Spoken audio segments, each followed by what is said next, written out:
Bonjour à tous, aujourd'hui on se retrouve pour tracer un rectangle encore avec des instructions cette fois de plus en plus spécifiques.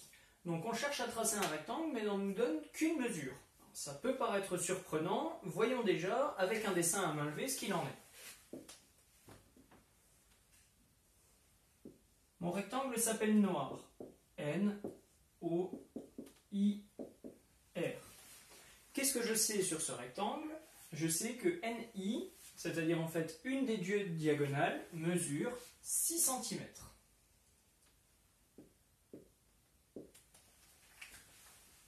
Désormais, il faut que je réfléchisse un petit peu, puisque avec ça, c'est quand même très difficile de tracer un rectangle. Réfléchissons un petit peu, que sait-on sur les diagonales du rectangle? Alors, on sait que les diagonales du rectangle se coupent en leur milieu, et on sait de plus que les deux diagonales ont la même mesure. Donc si NI mesure 6 cm, alors RO va également mesurer 6 cm. Bien, je vais essayer de tracer maintenant. Alors pour ça, je vais d'abord avoir besoin d'une règle et je vais commencer en traçant une des deux diagonales, ici par exemple NI. Donc je trace NI qui est un segment de 6 cm.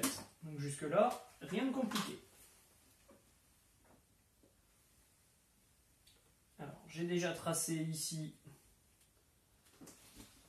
5 cm, je prolonge pour aller jusqu'à 6 cm. Voilà. Là j'ai tracé NI. Je prends le bon réflexe, je mets toujours des tirets aux extrémités et j'indique aussitôt les points pour ne pas me tromper.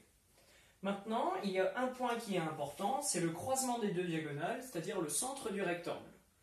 Le centre du rectangle, c'est le milieu de NI. Je ne l'ai pas placé ici, il faut que je place. Si un segment mesure 6 cm, son milieu est vraisemblablement à 3 cm. Je mesure 3 cm et je fais un petit repère.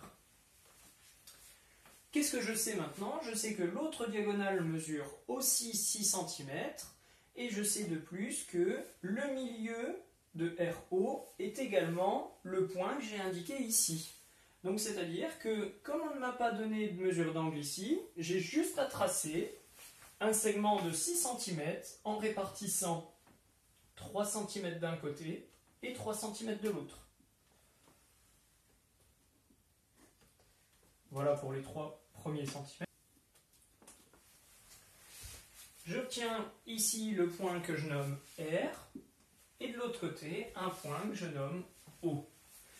Terminons notre tracé, il reste juste à bien évidemment fermer la figure.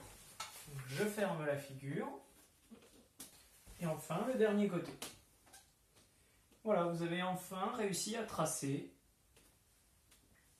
un rectangle.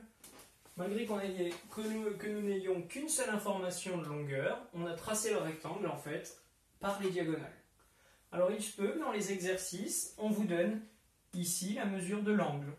Donc lorsque je fais mon tracé, je trace d'abord la première diagonale et ensuite, s'il y a mesure d'angle, il y a rapporteur, je viendrai mesurer l'angle voulu. Et puis ensuite, je tracerai ma seconde diagonale.